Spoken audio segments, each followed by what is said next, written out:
여러분 안녕히 주무셨습니까? 참 좋은 아침입니다. 우리 2015년 9월 18일 금요일 말씀으로 드리는 오늘의 번제 함께 합니다.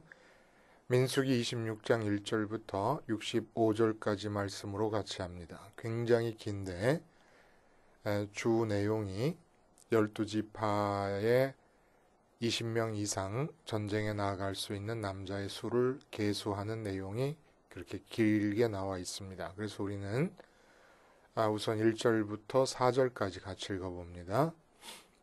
시작. 연병 후에 여호와께서 모세와 제사장 아론의 아들 엘르아살에게 말씀하여 이르시되 이스라엘 자손에 온 회중의 총수를 그들의 조상의 가문을 따라 조사하되 이스라엘 중에 20세 이상으로 능히 전쟁에 나갈 만한 모든 자를 계수하라 하시니 모세와 제사장 엘르아살이 여리고 맞은편 요단가 모압 평지에서 그들에게 전하여 이르되 여호와께서 애굽 땅에서 나온 모세와 이스라엘 자손에게 명령하신 대로 너희는 20세 이상 된 자를 계수하라 하니라. 그리고 한 군데만 더 읽겠습니다. 51절부터 56절까지 읽습니다. 시작. 이스라엘 자손에 계수된 자가 60만 1730명이었더라. 여호와께서 모세에게 말씀하여 이르시되 이 명수대로 땅을 나누어 주어 기업을 삼게 하라.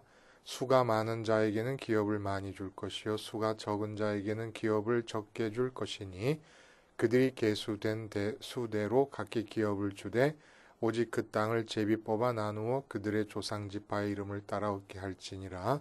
그 다소를 막론하고 그들의 기업을 제비 뽑아 나눌지니라.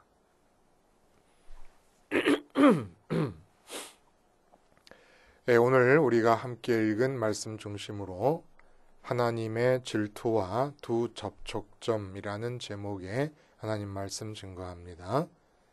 하나님의 질투와 두 접촉점. 그 분기별로 대충 그런 것 같아요. 1년에 한 4번 정도. 꼭 그 격려차 강릉을 찾아오셔서 이 방송을 통해 들으시던 그 십자가 복음의 내용을 되풀이해서 서로 나누고 그리고 삶 속에서 일어난 일들을 어떻게 십자가 생활화를 통하여 잘 해나가고 있는가라는 간증들을 나누시는 분들이 계십니다. 권사님들과 권사 집사님들이 이렇게 1년에 한 4번 정도 오시는데 그 중에 한 분이 말이 그렇게 많이 잘 하시는 분이 아니신 분이 한 분 계시거든요. 권사님 중에. 근데 이분은 제가 그분이 그런 말을 한 적은 없습니다만은 언제나 대화를 할 때 보면 그분의 마음 속에서 입 속에서 뱅뱅 도는 말씀이 있어요. 근데 그 말을 잘 안 하세요. 그게 뭐냐면 다순이 누나라는 이름입니다. 여러분 기억하세요? 다순이 누나.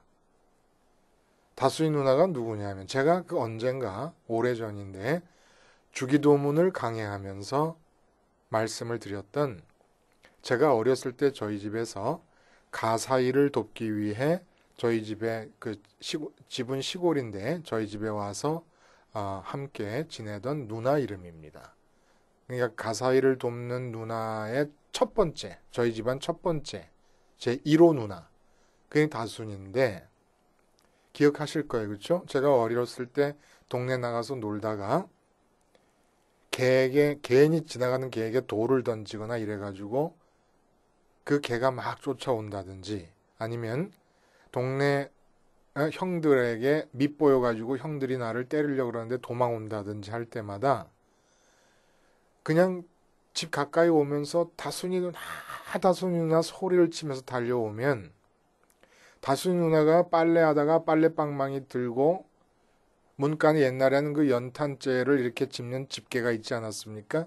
그러면 그 버리려고 문 안쪽에 이렇게 연탄재를 놔놓으면 그에 연탄 집게가 꽂혀 있는데 나오면서 다른 손으로 그 연탄 집게를 들고 쫓아나와 가지고 누가 우리 승철이라고 한 거로 철이라고 그랬어요. 철이.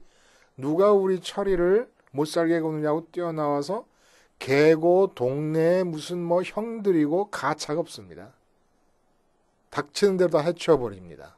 다수의 누나가. 이것이 바로 우리가 십자가 생활화의 기본 원리다 라고 하는 그런 취지를 이 권사님이 잊지 않으시고 이 다순이 누나라는 신앙 원리를 꼭 붙잡고 계신다는 느낌을 제가 언제나 받아요. 근데 당신 입으로 뭐 내가 다순이 누나라고 하는 그 예를 통해 말씀하신 대로 이렇게 그런 얘기는 안 하시는데 하여간 다순이 누나와 신앙 원리를 붙잡고 계시는 분이 계십니다. 이게 무슨 얘기입니까, 여러분? 돈 문제가 생겼다. 돈 문제라는 것이 내 마음을 물고 늘어지잖아요. 그러면 우리는 그 돈 문제를 갖고 나와서 하나님께 기도한다 이렇게 얘기하는데 잘못됐다는 말씀을 드렸습니다. 왜 잘못됐느냐? 이것은 마치 지나가던 개가 나를 물려고 하는데 그 물려고 으르렁거리는 이빨을 내놓고 으르렁거리는 그 개를 품에 안고 다순이 누나를 찾아가는 것과 같은 거라는 겁니다. 자식이 내 마음에 신경이 쓰이기 시작한다. 그러면 그 자식이라고 하는 것이 내 밖에 있는 본래 그 자녀가 개는 아니지만 내 마음에 대해서는 마음을 물고 늘어지는 개가 되는 겁니다. 그럼 우리는 하나님께 나올 때 그 자식의 문제를 안고 내 마음을 물고 늘어져서 내 마음에 피를 흘리고 내 마음에 고통을 주는 그 자식이라는 개를 끌고 안고 나와서 기도를 드려야 된다 이렇게 생각을 하고 있었는데 이게 잘못이라는 겁니다. 내가 그 개를 끌어안지 않고 피해서 개와의 접촉을 가능한 한 피해서 빨리 달려와서 다순이 누나를 부르면 다순이 누나가 나왔을 때 난 다순이 누나 뒤에 딱 끼어안고 숨으면 되는 것이고 그 문제는 내가 끼어안는 게 아니라 저절로 다순이 누나와 맞닥뜨리게 되는 거예요. 이게 바로 신앙이요 십자가 복음에 입각한 삶의 원리요 무한 반복되어야 된다라고 하는 것을 말씀을 드린 겁니다. 근데 이것이 그냥 단순히 하나의 예를 통해서 비유를 통해서 설명되는 것뿐만 아니라 신앙의 본질이 다순이 누나의 예에서처럼 진행된다는 것을 주님께서 말씀하셨어요. 요한복음 3장 16절이 기독교 모든 진리의 요체라고 할 수 있는 거 아닙니까? 그런데 그 3장 16절 말씀을 풀어놓은 것이 요한복음 3장 13절부터 15절까지 말씀이에요. 다 아시죠, 여러분? 하늘에서 내려온 자 곧 인자 외에는 하늘에 올라간 자가 없다. 말씀하셨어요. 그 다음에 14절에는 모세가 광야에서 뱀을 든 것 같이 인자도 들려야 하리라. 그리고 15절에는 이는 그를 믿는 자마다 영생을 얻게 하려 하심이니라. 자, 거꾸로 한번 올라가 봐요. 그를 믿는 자마다 영생을 얻는다. 그를 믿는 자, 그 대신에 많은 게 들어갈 수 있습니다. 돈을 믿는 자, 뭐 건강을 믿는 자, 권력을 믿는 자. 여기서 믿는 자가 뭐예요? 마음을 준다는 거예요. 그에게 마음을 주는 자마다, 돈에게 마음을 주는 자마다 이렇게 말할 수 있다는 겁니다. 그 마음을 왜 줍니까? 기쁨의 원천이라고 믿기 때문에, 만족의 근거라고 믿기 때문에, 만족의 내용이 될 수 있다고 믿기 때문에 마음을 주는 거예요. 이 마음이 접촉이 일어나는 거지요. 자, 그러면 그를 믿는 자라는 건 예수님을 믿는 자, 예수님께 마음을 드리는 자. 왜 마음을 예수님께 드립니까? 예수님께 마음을 드리면 마음이 만족하고 기쁠 수 있다고 믿기 때문에. 돈에다 마음을 주면 왜 돈에다 마음을 줍니까? 자녀에다 마음을 주면 왜 줍니까? 기쁘고 만족하다고 믿기 때문에. 자녀 일이 잘 되고 돈 버는 일이 잘 되면. 그러니까 우리는 늘 믿고 사는 거죠. 마음의 접촉을 말하는데 어디다 접촉을 하느냐? 예수님께 접촉을 한다는 거예요. 근데 어떤 예수님이냐면 모세가 광야에서 뱀을 든 것 같이 들리는 예수님. 그분에게 마음을 준다는 거예요. 뱀처럼 들린다는 게 무슨 말입니까? 뱀은 배를 땅에 붙이고 있는 한 뱀입니다. 나무로 기어 올라가더라도 어쨌든 이 뱀의 배가 전면적으로 접촉을 일으킵니다. 이 땅에 있는 것들에 대해서. 근데 뱀이 들렸어요. 땅과의 접촉이 끝났다는 겁니다. 주님께서 십자가에서 죽으셨는데 십자가에서 죽으신 예수님께 우리가 마음을 드리게 된다는 건 뭘 말하냐면 땅과의 접촉이 끝나는 걸 말하는 겁니다. 이 세상에서 내 몸으로 만나는 대상들이 내 마음을 뺏어가려고 하잖아요. 마음의 접촉이 일어나는데 예수님께 마음을 드린다는 것은 뭘 뜻하느냐?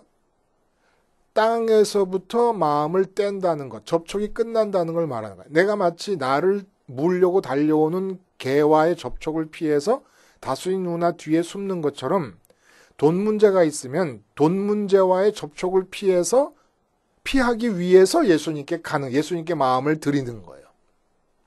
자녀 문제가 생기면 믿는다는 건 뭐냐? 그 자녀 문제와의 접촉을 피하기 위해서 예수님께 다순이 누나의 위치에 서 계시는 예수님께 달려가서 마음을 드리는 게 이게 믿는 거라는 겁니다.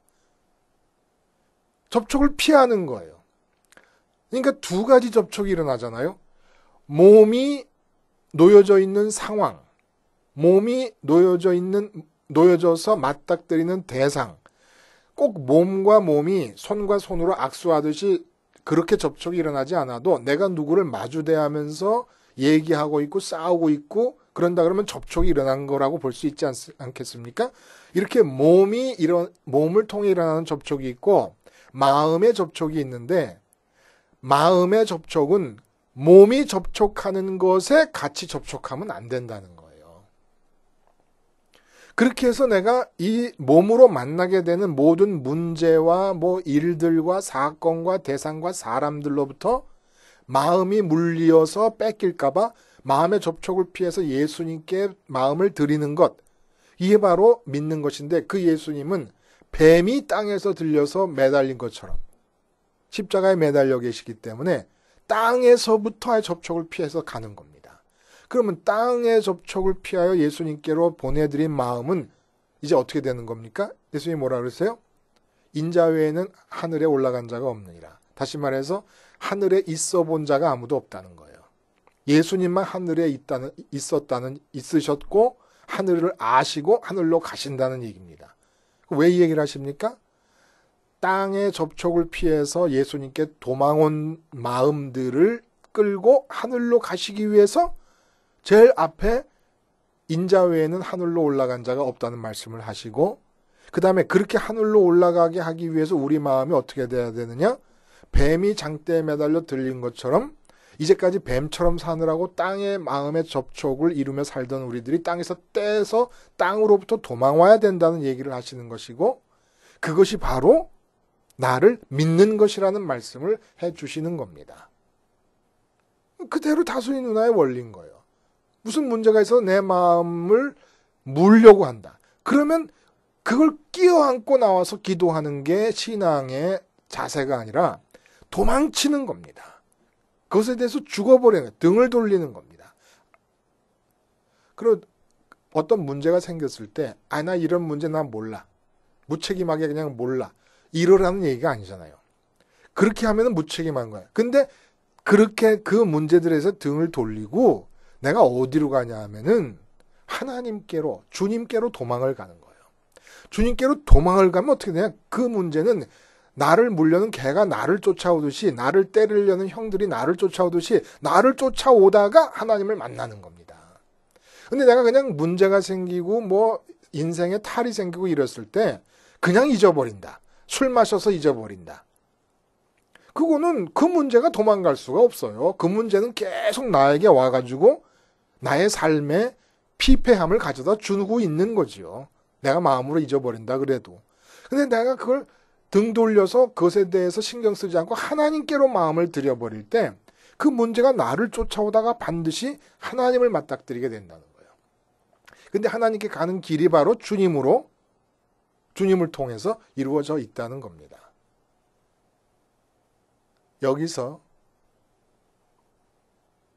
우리 앞에 얘기했던 그 바알볼 사건에서 많은 언급을 안 했습니다만 비느하스라고 하는 그 제사장의 아들이 이 미디안 여자와 이스라엘 막사 안으로 들어와서는 간음하는 그 현장으로 들어가서 창으로 두 남녀를 찔러서 죽이고 하나님의 질투로 비느하스가 질투했다라는 얘기가 나오잖아요. 이 하나님의 질투가 선민들을 향하신 하나님의 모든 지시와 명령과 율법과 요구 속에 사실은 다 기본적으로 깔려 있습니다. 하나님의 질투가. 근데 이 하나님의 질투는 왜 생기느냐 하면 우리 마음이 몸이 접촉하는 것에 접촉할 때 하나님의 질투가 생기는 거예요. 그러니까 두 개의 접촉점이 있습니다. 항상 우리는 삶에서 두 개의 접촉점을 안고 살아가요. 몸이 접촉하는 접촉점이 있고 마음이 붙는 접촉점이 있습니다. 근데 어떤 것이 선민이냐면 이 세상에 살기 때문에 몸은 사람들과 접촉할 수밖에 없고 문제와 접촉할 수밖에 없고 어떤 상황과 접촉할 수밖에 없어요. 근데 마음은 몸이 접촉하는 것에 접촉해서는 안 된다는 거예요. 우리가 앞에서 얘기했던 그 발람의 괴계가 먹혀들었던 이유가 뭡니까? 이스라엘 선민들에게 먹혀들었던 이유가 미디안 사람이나 모압 사람들과 선민 이스라엘 간의 공통점이 무엇인가를 발람이 찾았는데 그 공통점이 뭐였어요? 풍요와 다산을 향하여 마음이 열려 있는 것이 공통점이었습니다. 그러다 보니까 바알을 섬기나 여호와를 섬기나 마찬가지 아니냐? 풍요와 다산만 주어지면 되는 거 아니냐? 라고 하는 식으로 발전하다 보니까 바알 숭배로 쉽게 빠져버렸다는 얘기를 했어요.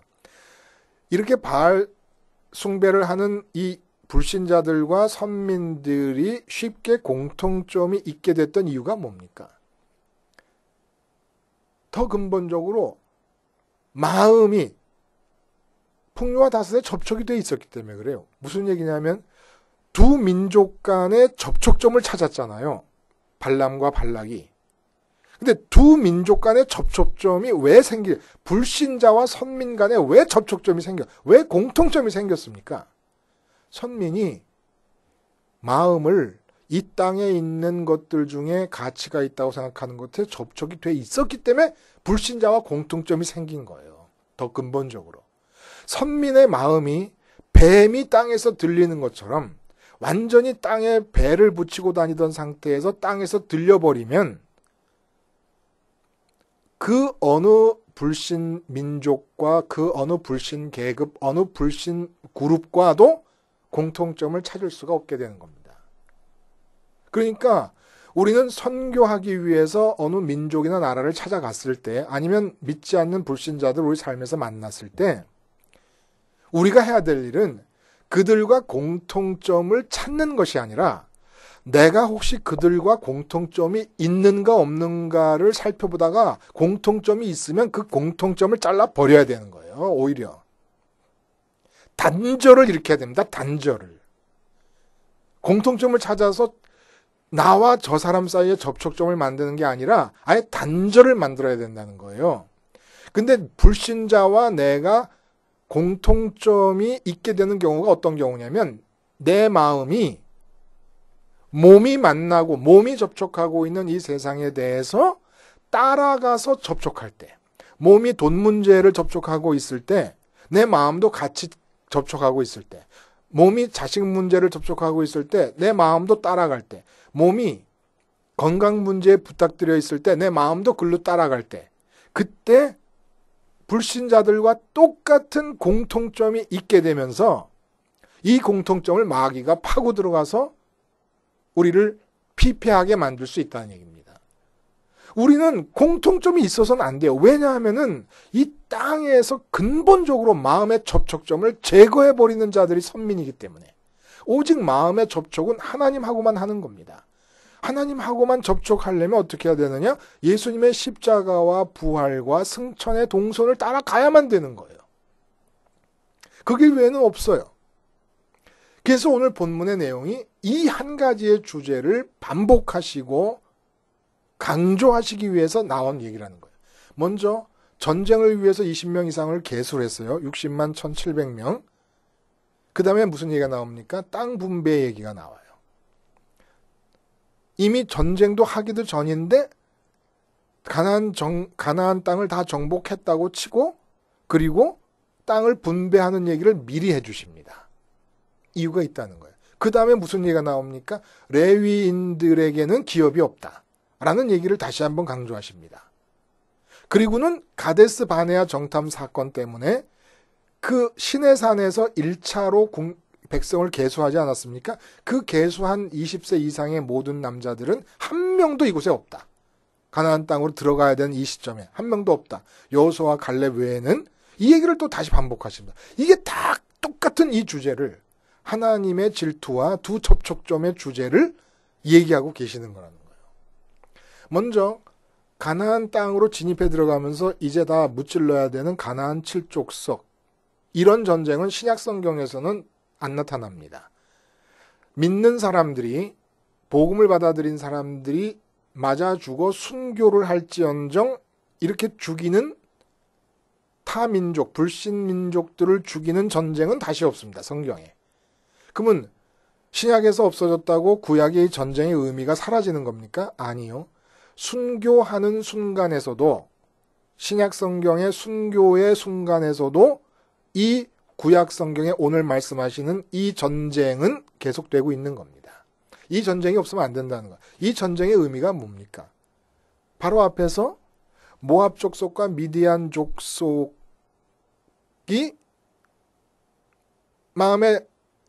마음을 사로잡아서 글로 끌려갔어요. 그래서 이 전쟁을 뜻하는 바는 육체로 만나게 되는 그 어떤 대상도 내 마음에서는 내 육체는 지금 만나고 있어요. 이 세상에서 만나고 있는데 사람이건 무슨 물건이건 사건이건 어떤 대상도 마음에서 죽이는 것을 전쟁처럼 하라는 얘기입니다. 마음은 거기에 접촉하면 안 된다는 거예요. 접촉하면 안 된다는 생각을 단순히 그냥 덕목으로 생각하는 게 아니라 전쟁으로 생각하라는 거예요. 전쟁. 심리적 덕목이나 마음의 움직임에 관한 어떤 원리를 말하는 게 아니라 이건 전쟁입니다. 어떻게든지 내 마음이 거기에 접촉하면 안 되기 때문에 내 마음의 영역 안에는 내 몸이 접촉한 모든 대상들에 대해서 다 죽이는 전쟁을 일어나야 돼요. 다 죽여야 됩니다. 내 마음에 들어온 내 몸이 접촉하고 있는 대상들을 죽이는 길이 뭐예요? 십자가예요. 십자가를 통해서 내 마음이 그것에 대해 죽고 그것들이 내 마음에 대해서 십자가에서 죽는 겁니다. 십자가를 쥐고 죽이는 거예요. 그러면 땅을 분배하라는 얘기는 무슨 얘기냐? 같은 의미예요. 정복전쟁에서 땅을 다 이제 차지했어요. 가나안 팔레스틴 땅을 차지했습니다. 이제 지파별로 나누고 집안별로 나눠야 돼요. 이때 제비를 뽑으라는 겁니다. 제비를 뽑는다는 것은 내가 선호도가 있을 수 있지 않습니까? 나는 바닷가가 좋아. 나는 강가가 좋아. 아니 나는 산이 좋아. 나는 사냥하는 것이 좋으니까 평야보다는 산지. 나는 농사가 좋으니까 평지가 좋아. 이런 자기의 기호와 판단이 다 있는데 제비를 뽑게 되면 이런 나의 기호, 판단, 바램 이런 게 다 묵살돼 버리고 맙니다.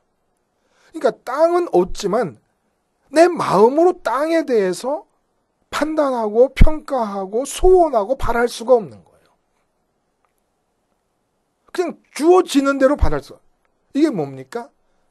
너희가 가나안 땅에 들어가서 살 너희 삶의 터전에 대해서 너희 집, 너희 밭, 너희 직장 마음이 접촉이 일어나면 안 된다는 얘기입니다. 제비 뽑으라는 게 그 뜻이라는 거예요. 절대로. 그리고 레위인 얘기를 해요. 레위인이 뭐 하는 사람들이에요? 기업이 없는 사람들이에요. 땅을 분배 안 해줄 거예요. 땅 분배해준다는 얘기를 해놓고 레위인들이 들으면 약올르게 그 다음에는 레위인들은 기업이 없다. 이렇게 얘기를 해버리십니다. 레위인들이 뭐 하는 사람들이죠? 선민과 하나님 간의 접촉점이 되는 사람들입니다. 성전에서 끊임없이 상번제를 드리는 것을 주 업무로 하면서 그 상번제를 드리고 있는 동안에 모든 흩어져서 사는 사람들의 마음들이 상번제가 드려지는 성전으로 와서 자기 직장이나 자기 삶의 터전에 마음이 있는 게 아니에요. 제비를 뽑으라는 말의 의미가 거기 있는 겁니다. 내 마음이 거기에 접촉하면 안 된다는 겁니다. 그러니까 제비를 뽑는 거는 뭐라고 어떻게 땅에 대해서 말할 수가 없는 거 아니에요. 말할 수가 없잖아요.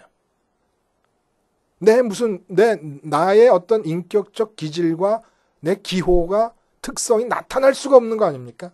죽으라는 얘기입니다. 죽으라는 얘기. 그 대신에 어디로 와 있느냐? 성전에 와 있어서 어린 양이 죽을 때 내가 죽는다고 생각해가지고 세상을 향한 나의 죽음이고 그리고 언제나 나는 하나님을 향해서만 산다 그래갖고 제사장과 레위인들이 성전을 중심으로 일할 때 이 레위인들이 하는 일, 제사장이 하는 일이 바로 하나님과 선민 간의 접촉점을 이루어주는 겁니다. 선민들의 마음이 하나님께 닿을 수 있는 길을 열어주는 자들입니다.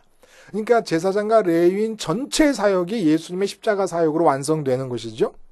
그럼 우리는 어떤 죄? 우리는 레위인들이 선민과 하나님의 접촉점이었다 그러면 이 일을 하느라고 땅에서 다른 직장을 못 갖는 거예요. 그러면 우리들은 뭐냐? 우리 직장에 나가서 하는 일이 하나님과 불신자의 접촉점이 되는 겁니다. 어떻게 할 때? 우리 마음이 눈앞에 보이는 불신자에 접촉하지 않고 하나님께로 갈 때. 그럴 때 하나님의 마음이 불신자를 접촉할 수 있습니다. 다르잖아요. 그렇죠? 레위는 선택되고 이미 선민으로 드러난 자들과 하나님과의 접촉이 끊임없이 지속될 수 있도록 하기 위해 일하는 자들이고 요즘 목사님 같은 분들이 그런 일을 하는 거죠. 그리고 십자가 복음 방송도 그런 기능을 위해서 존재하는 것이고 그렇다면 여러분들은 누굽니까? 불신자와 하나님 사이에서의 접촉점이 되어드리는 거예요. 그러기 위해서 해야 될 게 뭐냐면 하나님의 질투를 유발하면 안 된다는 겁니다. 우리 마음이 불신자를 아예 향해 있으면 저 사람 교회로 끌어들였으면 좋겠다.